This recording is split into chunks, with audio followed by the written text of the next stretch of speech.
Ngena lapha kule channel kaDlabi nomthandazo. Namhla ngifasa ngene kuko inalidaba oluthi kunezinto ezenzakala ke emhlabeni. Ama-relationship amaningi agcine abhidlika, so akhuleke lesanazele, amanye akhona abhidlika, amanye akhona alunga. Empeleni uma ungumfundisi, ungumthandazi, uyinyanga, uyisangoma, ngabe wesilisa, ngabe wesifazane, yimuphi umuntu ekufuna ukuthi empini yakho umkhethe ube naye ku relationship?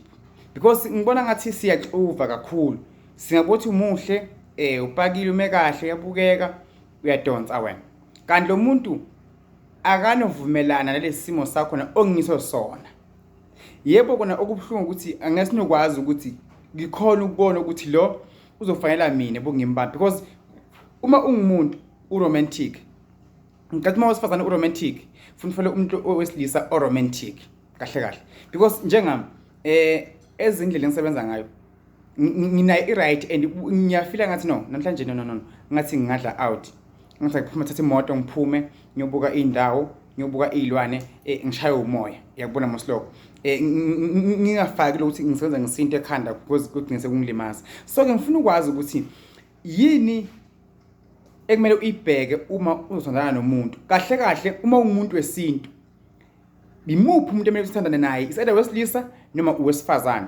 Umuntu umthanda naye umuntu kanjani? Mhlawumbe ngaba umuntu othola ukuthi uzokunderstanda wena lesintu asithanda, because uyabona amazo parafini ahlalelana. Mina ngifike kwakhe emakhaya, wena ufike kwakhe edrobheni, kuyaphambana izinto, angeke ihlalelane lezi zinto.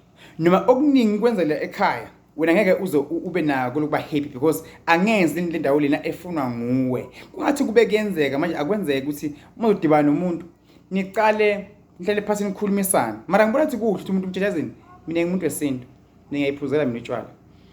Mina ngifisa uba nesithembu, isithembu ngiyasithanda ukuthi mhlawumbe kwenzeka ukuthi lo muntu wangitshela, uyakubona mosloko.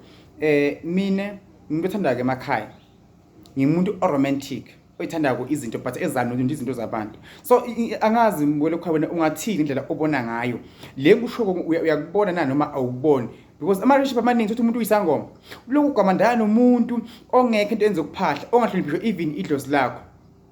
Umuntu wesilisa uthethe umuntu wena uwehlisa ukwenza kashembe, lo muntu ukhonza kwezinye indawo, shaya sesilakhaya kabuyanga, akahloniphi isikhathi sekukhuleka senkonzo lakhaya. So wena ngikubuka kwakho uthi kumele kwenziwe njani ukuze kulunge izinto, abantu ekumele bathandane ngabantu abakanjani. Angikhulume mina lo ukuthanda lo ukuthi enjoy mhlawumbe usakhula, sisho mase kufuna ukhethe, sekufuna ushade manje. Yebo asisho ukuthi uma ukhethe ngaleyo ndlela leyo ngeke uze ushayise, uzoshayisa but shayisa ube uzamile, because kufana nenkomo, inkomo umuntu ayabukela njengenkomo athi umuntu uyagula. Ngibuza ngive ne relationship ngokwazi ukuyibuka ibhidle kanti wena busayithanda into leyo usayi-enjoy.